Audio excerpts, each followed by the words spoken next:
신앙생활을 하면서 간혹 이런 질문을 하는 분들 혹은 이런 질문을 가지고 계신 분들이 있습니다.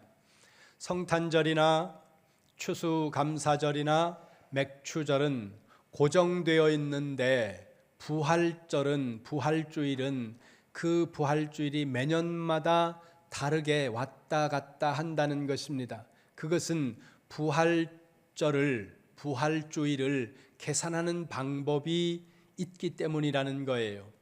우리나라에서는 11월 세 번째 주일을 한국교회가 추수감사주일로 정했습니다. 7월 첫 번째 주일을 맥추절로 정해놓고 지키고 있다는 거예요. 이것은 개교의 형편에 따라서 앞뒤로 이렇게 한 주일씩 유동적으로 가능하지만, 그러나 한국교회가 7월 첫 번째 주일, 11월 세 번째 주일을 맥추절과 추수감사절로 정했습니다. 그런데 부활주일은 계산하는 방법이 있는데 해마다 춘분이 지난 다음 첫 번째 만월이 지나가고 돌아오는 주일을 부활주일로 지킨다는 거예요. 그래서 부활주일은 해마다 3월과 4월에 왔다 갔다 하면서 달라진다는 거죠. 오늘 설교의 제목이 맥추절을 지키라 이렇게 되어 있습니다. 맥추절은 다음 주일입니다. 그런데 맥추절을 지키라 그런 제목으로 오늘 말씀을 선포하는 이유는, 맥추절을 지키기에 앞서 성경은 왜 맥추절을 지키라고 말씀하는지, 간혹 어떤 분들은 그건 구약의 절기인데 신약을 지나 오늘 이 시대를 살고 있는 사람들에게 그것이 필요한가, 이런 의문들을 가질 수 있기 때문에 어떻게 맥추절을 지켜야 하며 왜 하나님은 맥추절을 지키라고 말씀하는지, 이 부분에 관해서 우리가 한번 말씀을 들어보기 위해 말씀을 전합니다. 제가 2주일 앞두고 설교를 늘 준비합니다. 무슨 말씀인가 하면 오늘 이 말씀은 2주일 전에 준비한 말씀이라는 거예요. 2주일을 앞두고 미리 말씀을 준비하는 이유는 몇 가지가 있는데, 조급하게 준비된 말씀을 전하지 않기 위해서입니다. 그 주간의 말씀을 준비해서 전하다 보면 돌발적인 상황이 발생할 때가 있습니다. 장례가 난다든가 어떤 생각하지 못한 변수가 생김으로 인해서 시간이 조급할 때 말씀을 충분히 준비하지 못한 상태에서 전하게 되는 일들이 없도록 하기 위해 2주일을 앞두고 말씀을 준비한다는 거죠. 이 말씀은 2주 전에 준비해서 사실은 오늘 저녁에 전하려고 준비했던 말씀입니다. 그런데 지난 주간에 기도하면서 저녁 말씀을 오전으로 바꾸었는데, 그 이유는 이 말씀이 조금 딱딱해서 지루할 수 있어서 저녁에 전하려고 했는데, 그래도 우리가 한 번은 생각해야 될 부분이고 점검해야 될 부분이기 때문에 조금 딱딱하지만 오전에 전해야 되겠다. 그래서 지난 주간에 이 말씀의 순서를 바꿨습니다. 그러니까 오늘 이 시간에 좀 딱딱하니까 이해하기가 조금 그런 분들은 지금부터 조셔도 괜찮습니다. 오늘은 특별히 조는 것을 제 마음에서, 여러분들이 조라도 내가 마음에 상처를 안 받아요. 예배 시간에, 설교 시간에 여러분들이 주무시면 제가 집에 돌아가서 저녁에 슬피 울며 이를 갑니다.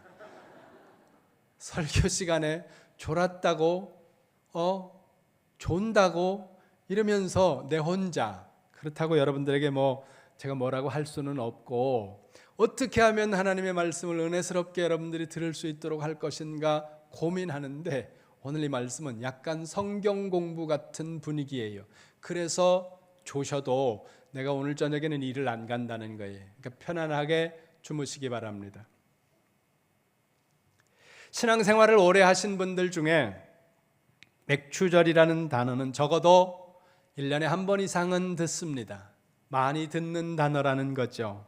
익숙한 단어라는 겁니다. 오늘 이 시간에는 성경에 근거해서 맥추절에 관한 일반적이고 개괄적인 말씀을 준비해서 여러분들에게 전하는데, 특별히 이 절기의 다양한 명칭들을 살펴보려고 합니다. 그 이유는 이 절기의 이름이 그 절기의 내용을 상당히 반영하고 있기 때문이라는 것입니다.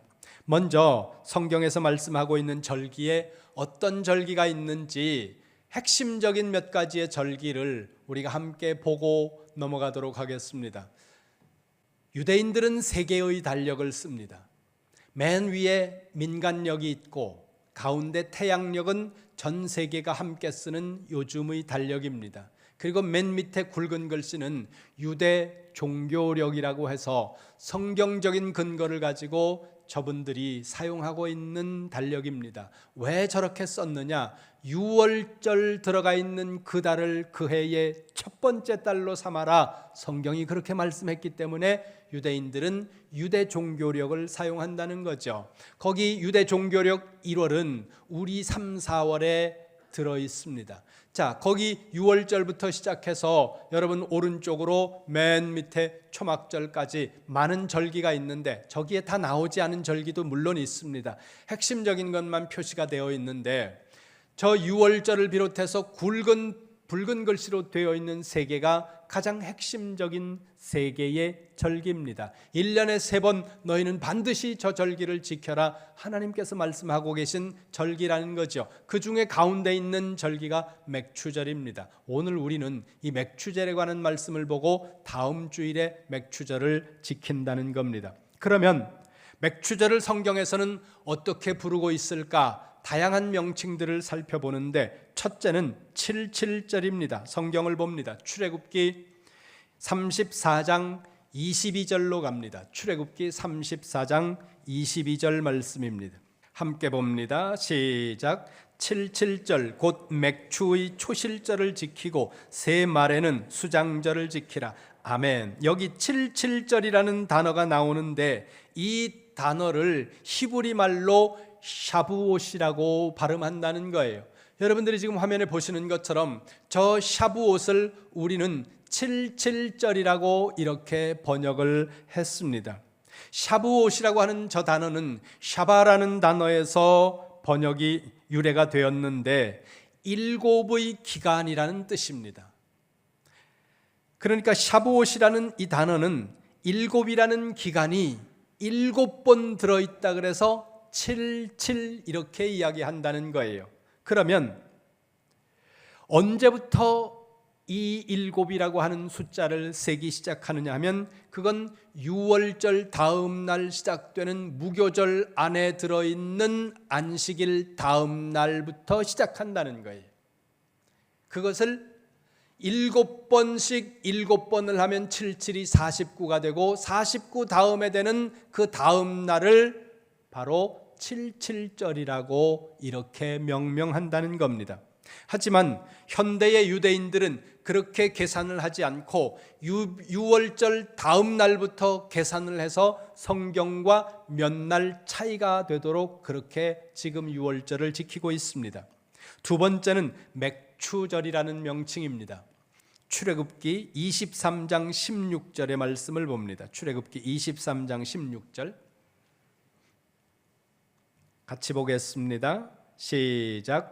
맥추절을 지키라. 이는 네가 수고하여 밭에 뿌린 것의 첫 열매를 거둠이니라. 수장절을 지키라. 이는 내가 수고하여 이룬 것을 연말에 밭에서부터 거두어 저장함이니라. 아멘. 이 맥추절이라는 단어가 나오는데 이 맥추절이라는 단어는 히브리 말로 하카찌르라는 단어입니다. 저 단어를 우리는 맥추절이라고 번역을 해놨다는 거죠. 그런데 이 하카찌르라는 단어를 다듬지 않고 번역을 하면 추수 명절 그런 뜻이라는 겁니다. 세 번째 명칭입니다. 세 번째 명칭은 초실절이라는 명칭인데 출애굽기 34장 22절로 갑니다. 출애굽기 34장 22절 말씀 같이 봅니다. 시작. 77절 곧 맥추의 초실절을 지키고 새말에는 수장절을 지키라. 아멘. 거기 보세요. 이렇게 말씀합니다. 77절 곧 맥추의 초실절. 여기 초실절이라는 이 단어를 히브리어로 보면 욤 하비쿰이라고 발음을 한다는 거예요. 그런데 여러분들이 여기서 기억해야 될 것이 뭐냐 하면 초실절이라는 이름으로 지켜지는 절기가 2번이 있다는 거예요. 성경에 초실절은 2개다 이렇게 말씀하고 있지는 않습니다. 그런데 성경을 자세히 읽으면 초실절이라는 이름으로 하나님 앞에서 지켜야 하는 그 예식이 서로 다른 기간에 2번에 걸쳐서 나오게 된다는 겁니다. 그러면 첫 번째 초실절은 뭐냐 하면 아까 맨 처음에 보여드린 사진을 다시 한번 보여드리겠습니다. 맨 처음에 보여드린 절기 전체가 나오는 사진을 보면 유대 종교력 1월 6월절이 있고 그 밑에 6월절 다음 날부터 무교절이 시작이 되는데 무교절은 일주일 동안 지키는 절기입니다. 일주일 동안 지키다 보니까 그 일주일 안에는 안식일이 한 번 나오지 않겠습니까? 그 안식일, 무교절 기간 안에 나오는 안식일 다음 날을 초실절로 지키라고 그렇게 말씀하고 있다는 겁니다. 성경 봅니다. 성경 레위기 23장 1절 2절입니다. 시작. 여호와께서 모세에게 말씀하여 이르시되 이스라엘 자손에게 말하여 이르라. 이것이 나의 절기들이니 너희가 성회로 공포할 여호와의 절기들이니라. 아멘. 하나님께서 모세에게 말씀합니다. 너 모세는 이스라엘 백성들에게 말해라. 뭐라고 말하느냐? 이것이 나의 절기다. 여러분 여기 중요한 표현이 나온다는 거예요. 무슨 표현입니까? 나의 절기라는 거예요. 세상에 수많은 민족이 있고 수많은 나라들이 있는데 그 모든 민족과 나라들은 그 나라 고유의 명절 절기를 가지고 있다는 거예요. 그런데 그 모든 나라들, 거의 대부분의 나라들의 명절과 절기를 보면 사람들의 절기라는 거예요. 그 민족의 절기라는 것입니다. 그런데 하나님은 성경에서 말씀하고 있는 절기는 하나님의 절기라고 말씀하고 있다는 거죠. 이스라엘 백성들의 절기가 아니라 하나님의 절기라는 것입니다. 특징이 뭐냐 하면 모든 성경의 절기가 그렇지는 않지만 성경의 절기는 사건이 나오기 전에 먼저 절기를 지켜요. 세상의 절기는 사건이 일어나고 그 사건을 기념해서 절기를 지키는데 성경의 절기는 사건이 일어나기 전에 절기를 먼저 지키고 그 절기를 지킨 다음에 사건이 일어난다는 것입니다. 그 대표적인 것이 6월절입니다. 성경 봅니다. 레위기 23장 5절을 보겠습니다. 레위기 23장 5절 말씀 같이 봅니다. 시작. 첫째 달 열 나흔 날 저녁은 여호와의 6월절이요. 아멘. 첫째 달 열 나흔 날 1월 14일이 여호와의 6월절이라는 거예요. 자, 그러면 6월절이 무슨 절기입니까? 이스라엘 백성들이 애굽의 노예 생활로부터 해방되어진 것을 기억하는 절기가 6월절이라는 겁니다. 그러면 그 6월절이 언제 시작됩니까? 출애굽기로 다시 갑니다. 출애굽기 12장으로 갑니다. 출애굽기 12장 29절 30절 시작. 밤중에 여호와께서 애굽 땅에서 모든 처음 난 것 곧 왕위에 앉은 바로의 장자로부터 옥에 갇힌 사람의 장자까지와 가축의 처음 난 것을 다 치심에 그 밤에 바로와 그 모든 신하와 모든 애굽 사람이 일어나고 애굽에 큰 부르짖음이 있었으니 이는 그 나라에 죽임을 당하지 아니한 집이 하나도 없었음이었더라. 아멘. 무슨 말씀입니까? 애굽 땅에 하나님께서 내리신 10번째 재앙이 내린 겁니다. 하나님께로부터 보내심을 받은 모세가 이집트 바로에게 와서 우리 이스라엘 민족은 더 이상 애굽의 노예가 아니라 자유민으로 살면서 광야로 나가 우리가 우리의 하나님 여호와께 제사를 드리기를 원한다. 그러니 너희는 우리 이스라엘 민족을 놓아라. 그러나 바로가 그 말을 순순하게 들어줄 리 없지 않습니까? 이런 지하에 거절을 했고 하나님은 모세를 통해 애굽 땅에 재앙을 내리기 시작합니다. 그러면서 9가지의 재앙이 쏟아지는데 피, 개구리, 이, 파리, 온역, 독종, 우박, 메뚜기, 흑암의 재앙에 이르기까지 9가지의 재앙이 애굽 땅에 쏟아졌지만 바로는 자신의 고집을 꺾지 않았다는 거예요. 그리고 이제 10번째 재앙, 모든 장자가 죽임을 당하는 그 재앙이 이집트 땅 전역에 내리는 겁니다. 그 밤에 짐승의 처음 난 것으로부터 시작해서 바로의 장자에 이르기까지 모든 애굽에서 처음 태어난 사람은 그 다음 날 떠오르는 태양을 보지 못했습니다. 죽임을 당했다는 거죠. 장자를 잃은 자들의 슬픈 통곡이 애굽 땅을 가로질러 흐르는 나일강처럼 이집트 전체를 휘감아 버렸습니다. 슬픔과 통곡의 나라가 잠겨버린 거죠. 31절 보세요. 출애굽기 12장 31절 시작. 밤에 바로가 모세와 아론을 불러서 이르되 너희와 이스라엘 자손은 일어나 내 백성 가운데서 떠나 너희의 말대로 가서 여호와를 섬기며 아멘. 너희 모두 떠나라. 10번째 재앙이 내리고서야 출애굽이 시작이 된다는 겁니다. 그리고 그 밑에 있는 40절부터 43절을 보세요. 40절부터 43절 같이 봅니다. 시작. 이스라엘 자손이 애굽에 거주한 지 430년이라 430년이 끝나는 그날에 여호와의 군대가 다 애굽 땅에서 나왔은즉 이 밤은 그들을 애굽 땅에서 인도하여 내심으로 말미암아 여호와 앞에 지킬 것이니 이는 여호와의 밤이라 이스라엘 자손이 다 대대로 지킬 것이니라. 여호와께서 모세와 아론에게 이르시되 유월절 규례는 이러하니라. 이방 사람은 먹지 못할 것이나 아멘. 이 밤을 기억하고 기념하는 절기가 유월절이라는 거예요. 이 밤이 뭐예요? 애굽에 처음 난 모든 장자가 죽임을 당하던 밤이라는 거예요.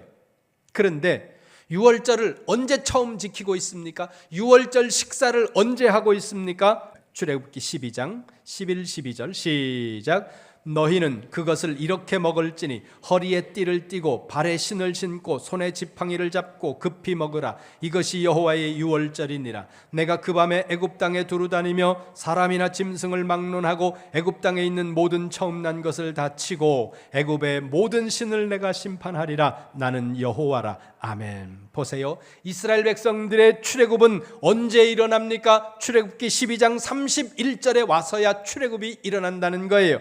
그러니까 출애굽기 12장 11절 12절은 아직 출애굽이 이루어지지 않은 상태라는 겁니다. 그 밤이 지나가고 다음 날 태양이 떠야 이 이스라엘 백성들이 애굽에서부터 벗어나기 시작하는데 그들이 그 다음 날 해가 뜨기 전에 그리고 장자가 아직 죽임을 당하기 전에 뭘 하고 있는 거예요? 유월절 식사를 하고 있다는 겁니다. 그러니까 유월절 식사를 먼저 하고 그리고 장자가 죽임을 당하고 다음 날 태양이 뜨고 출애굽은 시작이 된다는 것입니다. 절기를 먼저 지키고 사건이 뒤따라 나오고 있다는 거죠. 다시 레위기로 갑니다. 23장 5절 말씀이에요. 레위기 23장 5절 말씀 봅니다. 시작. 첫째 달 열 나흔 날 저녁은 여호와의 유월절이요. 아멘. 첫째 달 열 나흔 날 뭐예요? 1월 14일이라는 거예요. 1월 14일 저녁이 유월절인데 그 밑에 10절 보세요. 10절. 23장 10절 시작. 이스라엘 자손에게 말하여 이르라. 너희는 내가 너희에게 주는 땅에 들어가서 너희의 곡물을 거둘 때에 너희의 곡물의 첫 이삭 한 단을 제사장에게로 가져갈 것이요. 아멘. 중간 뒤쪽을 보세요. 이렇게 말씀합니다. 너희의 곡물의 첫 이삭 한 단을 제사장에게로 가져가라는 거예요. 그리고 11절 보세요. 11절 시작. 제사장들은 너희를 위하여 그 단을 여호와 앞에 기쁘게 받으심이 되도록 흔들되 안식일 이튿날에 흔들 것이며 아멘. 안식일 그 다음 날에, 그러니까 유월절 지나고 무교절이 시작되어서 진행되어지는 그 중간에 들어있는 안식일 다음 날에 하나님 앞에 제사를 드리는데 그 절기가 뭐라고요? 초실절이라는 거예요. 이게 첫 번째 초실절입니다. 다시 출애굽기로 갑니다. 출애굽기 34장 22절입니다. 출애굽기 34장 22절 같이 봅니다. 시작. 77절 곧 맥추의 초실절을 지키고 새말에는 수장절을 지키라. 아멘. 자, 여기 또 초실절이 나온다는 거예요. 아까 초실절이 뭐라고요?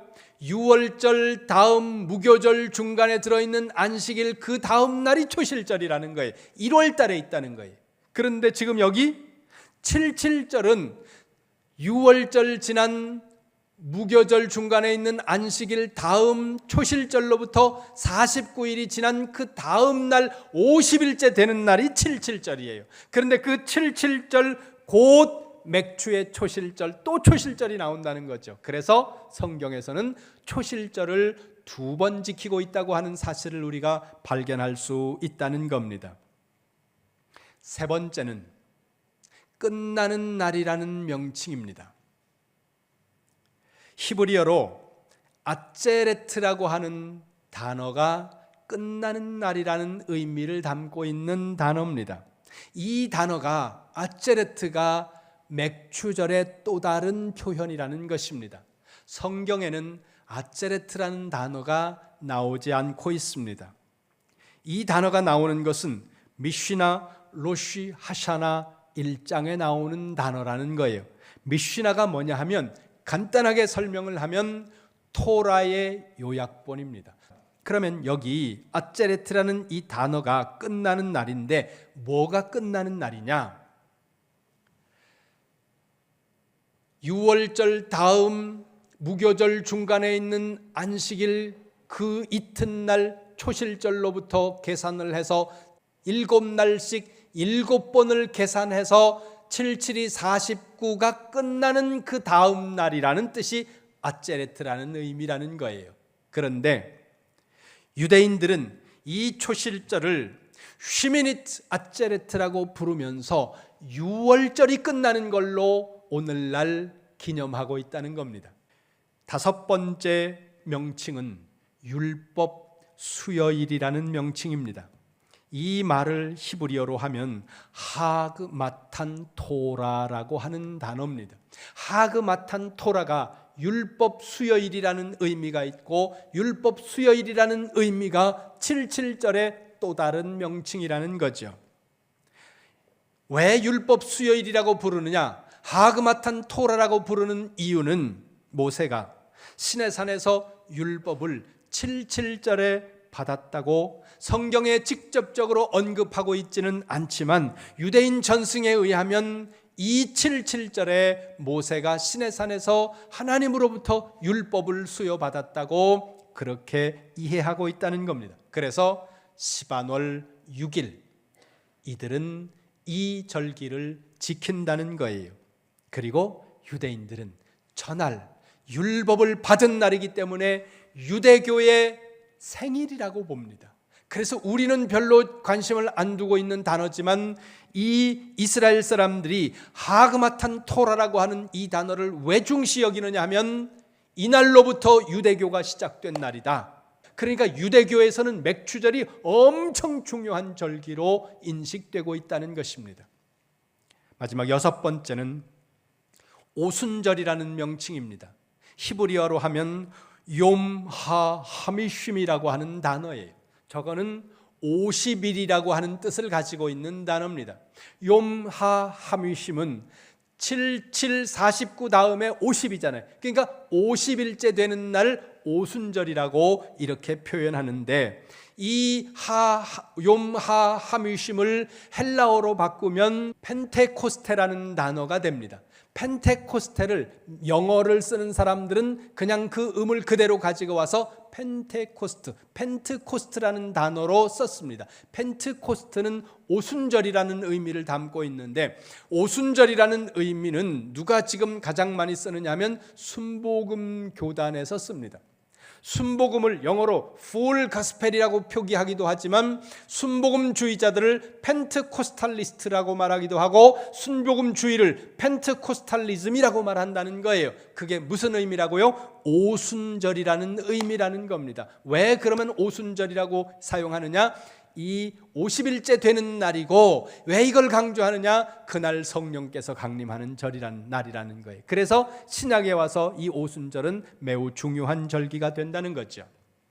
그 외에도 몇 가지의 명칭이 더 있습니다. 그러나 이 정도로 살펴보고 그러면 이 절기를 하나님은 어떻게 지키라고 말씀하셨을까? 레위기로 갑니다. 레위기 23장 16절부터 22절을 보면 거기 절기를 어떻게 지켜야 할지를 자세하게 설명하고 있다는 거죠. 먼저 16절을 봅니다. 16. 시작. 일곱 안식일 이튿날까지 합하여 50일을 계수하여 새 소제를 여호와께 드리되. 아멘. 거기 뒤쪽에 보세요. 새 소제를 여호와께 드려라.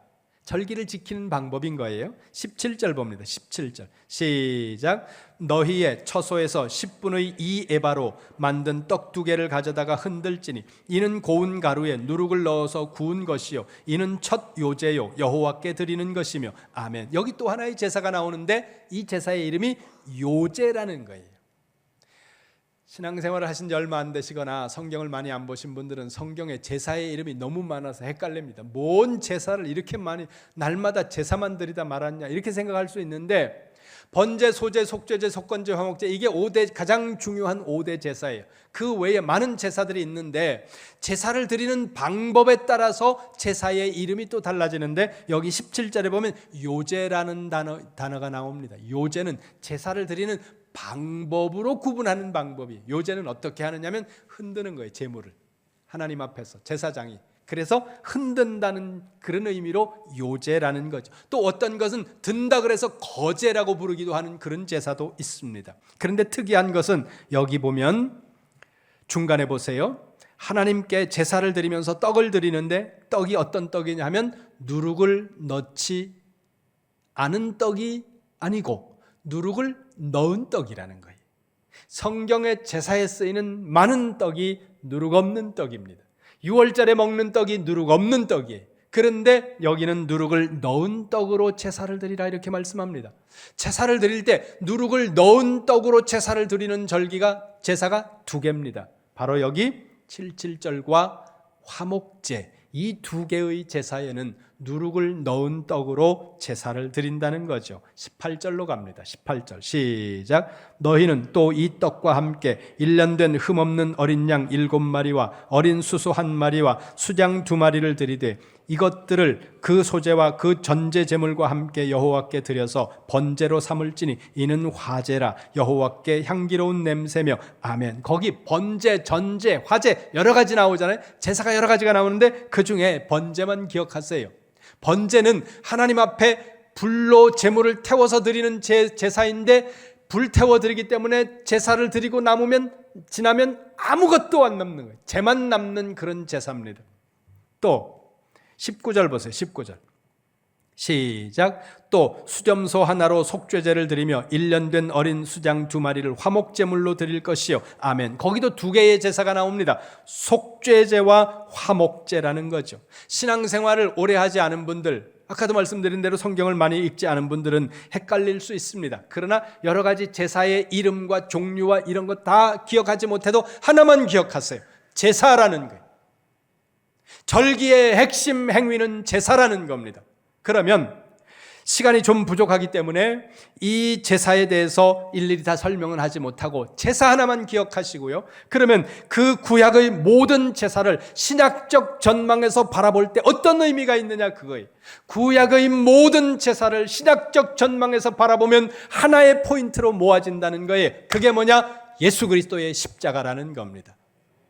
모든 구약의 제사가, 그 제사가 어떤 제사든 그 모든 제사가 마지막에 모아지는 하나의 점, 거기는 예수 그리스도의 십자가의 대속의 제사, 여기로 모아진다는 겁니다. 그리고 이것을 우리의 삶의 신앙생활에 조금 더 확장하면, 완전히 더 확장하면 그 속에 뭐가 들어가느냐? 오늘 우리의 예배가 그 속에 들어간다는 것입니다. 그래서 우리의 예배가 중요합니다. 다시 레위기 23장 21절을 봅니다. 레위기 23장 21절 같이 봅니다. 시작.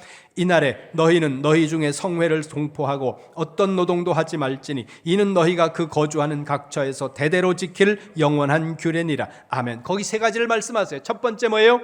성회를 선포하라는 겁니다. 공회로, 그러니까 모이라는 거예요. 공동체로, 절기에. 그럼 모여서 뭐를 하느냐? 일단 일을 멈추라는 거예요.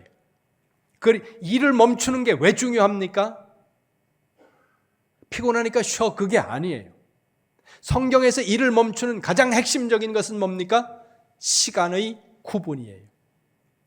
여러분, 종이는 찢어서 구분할 수 있고 여러분 눈에 보여지는 대부분 물질들은 다 구분이 가능해요.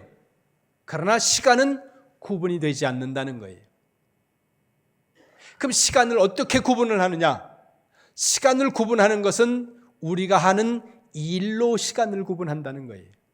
아이들이 아침 일찍 학교 가가지고 9시부터 오후 5시까지 학교에서 공부를 한다고 가정을 해보세요. 첫째 시간 영어를 공부하면 영어 시간이, 두 번째 시간에 수학을 공부하면 수학 시간이고, 12시에 점심을 먹으면 점심 시간이고, 그리고 1시에 낮잠을 자면 낮잠 자는 시간이에요. 일을 멈추라는 건 뭐예요? 시간을 구분하라는 것입니다.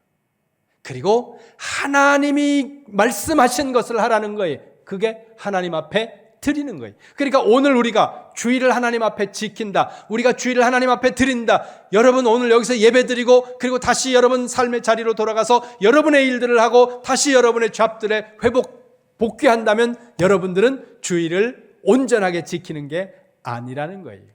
죄송하지만 안 나오는 사람도 있는데 그 사람보다는 여러분이 100배 나아요. 그래서 제가 말씀드리잖아요. 안 나오고 집에 있는 분보다 나와서 졸기라도 하는 게 100배는 낫다는 거예요. 그게 또 졸라는 얘기는 아니잖아요. 예, 집에 가가지고 목사님 졸라 그랬어, 그런 얘기가 아니에요. 그러니까 온전히 일을 멈추라는 거예요. 멈추라는 의미는 뭡니까? 그 시간을 하나님의 시간으로 구분하라는 거예요. 그리고 그 뒤에 보세요. 이거는 한순간 지키는 게 아니라 영원히 지켜야 할 규례다. 그러면 이스라엘 백성들은 역사 속에서 이 절기를 어떻게 지켰을까? 이스라엘 백성들이 어떻게 절기를 지켰는지에 대해서 유대 역사학자 요세푸스가 우리에게 전해주는 기록에 의하면 제1성전 시대와 제2성전 시대에는 이스라엘 백성들이 예루살렘 성전으로 모여서 성대하게 절기를 지켰습니다. 그러다가 바벨론에 의해서 나라가 멸망하고 성전이 무너진 이후에 모일 성전이 없지 않습니까? 그때부터 생겨나기 시작한 게 회당이에요. 그때부터는 각 동네에 있는 회당과 각 가정에서 절기를 지키는데, 회당에서 그러면 어떤 모습으로 지키느냐? 회당을 푸른 나무와 푸른 풀로 장식을 하고 가정도 푸른 나무와 푸른 풀로 가정을 장식하면서 이 7.7절 맥추절을 지켰다는 거죠. 그 이유는 이 사람들이 내려오는 전승에 의하면 모세가 시내산에서 율법을 받을 때 그 주변에 있는 산들이 푸른 나무와 푸른 풀로 뒤덮여 있었다는 전승에 따라서 이렇게 한다는 거예요. 그런데 조금 아이러니한 것은, 가봐야지 되는데, 시나이 반도에 있는 그 예벨무사라고 하는 지금 그 언덕으로 올라가거든요. 거기서 율법을 받았을 것이라고 생각을 하고, 근데 반론이 제기됐습니다. 반론이 제기된 게 모세가 율법을 받은 그 시내산은 사우디아라비아에 있다, 이런 이제 이론이 나왔습니다. 오래전에. 어떤 것이 정확한 건지는 우리는 정확하게는 알 수 없어요. 그러나 사우디아라비아는 오랫동안 갈 수 없었던 땅이고, 그래서 사우디아라비아는 많은 사람들이 못 가봤고, 제가 가본 시나이 반도에 있는 그 모세가 올랐을 것이라고 추정하고 우리가 올라가는 그 산이 있습니다. 산 하나. 그 산은 바위로 되어 있습니다. 붉은 바위가 온 산에 가득합니다. 그래서 거기가 나무와 푸른 풀로 가득했을까 하는 것은 좀 의문이에요. 그러나 유대 전승에 의하면, 유대인들이 가지고 있는 자료에 의하면 모세가 율법을 받을 그 무렵 시내산이 푸른 나무와 푸른 풀들로 뒤덮여 있었다는 거죠. 그래서 절기를 지킬 때, 7.7절을 지킬 때 푸른 나무로 가정과 회당을 장식합니다. 그리고 함께 모여서 밤새도록 하나님의 말씀을 읽어요. 그러면서 성경을 읽는데 어디에 성경을 읽느냐 하면 출애굽기 19장과 20장, 그리고 룻기를 주로 읽었습니다. 출애굽기 19장, 20장은 거기 율법 수여하는 장면이 나오거든요. 모세가 시내산에서 하나님을 만나 율법을 받고 십계명 돌판을 받는 거예요. 그러면 룻기는 왜 읽었느냐? 그 룻기의 배경이 봄 추수 기간을 배경으로 하고 있기 때문에 이 77절과 관련이 있다. 그래서 유대인들은 룻기를 읽었다는 겁니다. 그리고 회당에서 가정에서 찬양을 부릅니다. 시편으로 되어 있는 찬양을 높이 부르고 그 다음에 할라라고 하는 음식을 먹었습니다. 할랄 음식이 아니에요.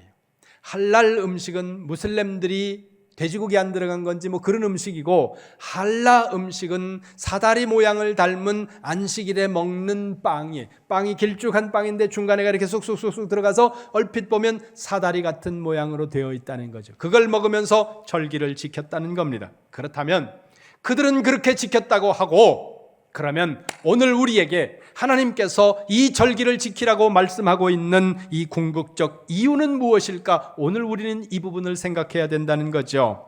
그건 궁극적으로 이스라엘 백성들이 왜 절기를 지키라고 하나님이 말씀하셨는지 그 궁극적 의미를 알기 위해서 그 절기에 이스라엘 백성들이 성경 속에서 무엇을 했는지를 보면 우리가 절기를 지켜야 되는 목적과 의미를 발견하게 된다는 겁니다. 다시 레위기 23장으로 갑니다. 레위기 23장 16절부터 19절까지의 말씀을 길지만 찬찬히 읽어보겠습니다. 레위기 23장 16절부터 19절입니다. 같이 봅니다. 시작.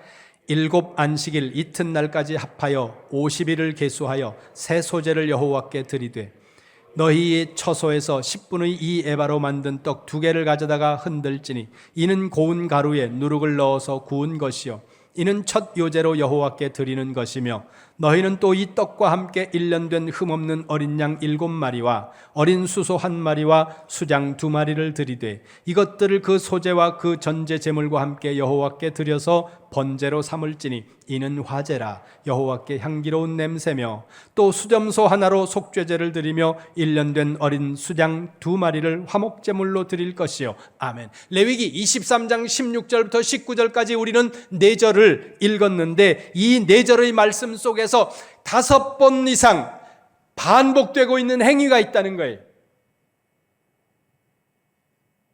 이 5번 이상 반복되고 있는 이 행위를 2글자로 바꾸면 뭐겠습니까? 제사라는 거예요. 제사. 그런데 제사라는 단어에 머물지 말고 이렇게 질문을 한번 해보시기 바랍니다. 성경에서 하나님은 왜 제사를 드리라고 말씀하시는가?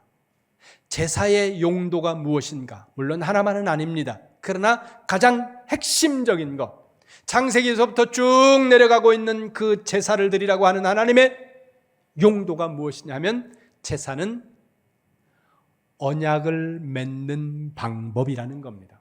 하나님과 하나님의 백성이 언약을 맺는 방법, 제사라는 거예요. 하나님과 하나님의 백성이 언약을 맺는 방법이 제사이고, 깨어진 언약, 그 깨진 언약을 다시 재계약을 할 수 있고 회복할 수 있는 방법이 또한 제사라는 것입니다. 제사는 하나님과의 언약이라는 거예요. 23장 21절을 보세요. 레위기 23장 21절 같이 봅니다. 시작. 이날에 너희는 너희 중에 성회를 공포하고 어떤 노동도 하지 말지니 이는 너희가 그 거주하는 각처에서 대대로 지킬 영원한 규례니라. 아멘. 맨 마지막에 보세요. 영원한 규례다. 규례라는 말은 다른 말로 바꾸면 법이에요. 법을 다른 말로 성경적인 단어로 바꾸면 율법입니다.